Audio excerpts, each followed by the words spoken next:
Hey everybody, I'm here today to talk to you about anticipation and planning while driving. This will be an easy driving lesson, so let's get right into this easy driving lesson about anticipation and planning while driving. So let's get into this. Sorry about double repeating the title, but sometimes I gotta just clarify for myself which video I'm doing because I film a lot at once. So I'm gonna basically be going over essentially 5 things that will help you anticipate and plan better while you're driving. So let's get into this. I'm going to try and keep this short and sweet. Number 1 is to look ahead. You have to look ahead while you're driving. I'll tell you why. What's happening in front of you is happening right now, and you will not be prepared for that if you don't see it in advance. By looking ahead, you're going to see what you need to be prepared for and what you need to plan for. So essentially, if I look ahead 10 cars and I see that 10 cars ahead, they're starting to brake. So the 10th car in front of me is starting to brake, then the 9th car in front of me is starting to brake, 8th car and so forth. Then I can be prepared to slow down in advance so I won't have to slam on my brakes. So look ahead, definitely important. Number 2, pay attention to your surroundings.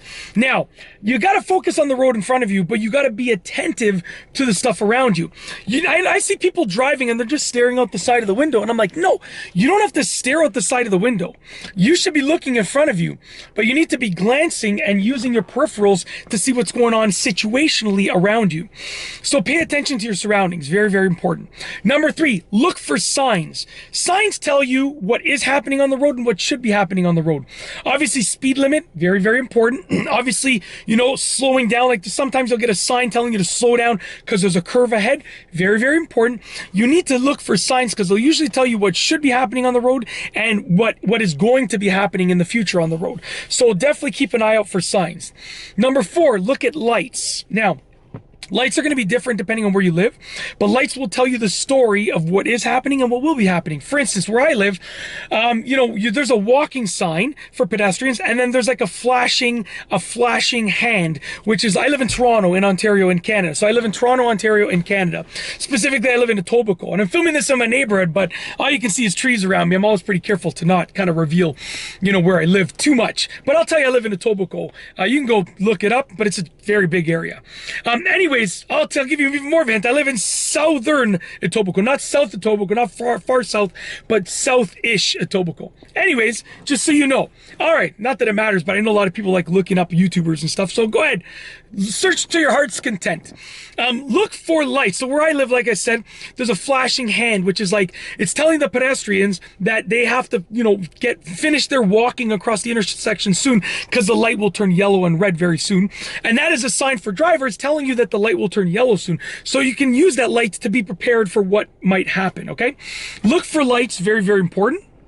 And last but not least, number 5 is don't go faster than the flow of traffic. Here's the thing. Traffic is flowing at a certain speed for a reason.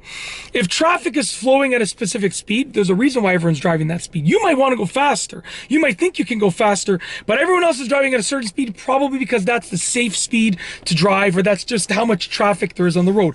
Don't drive faster than the flow of traffic. Drive at the flow of traffic or slightly slower. If the flow of traffic is going too fast, that's fine. Go a bit slower, but don't go faster than the flow of traffic because that seriously will harm your ability to plan and anticipate what's going on properly.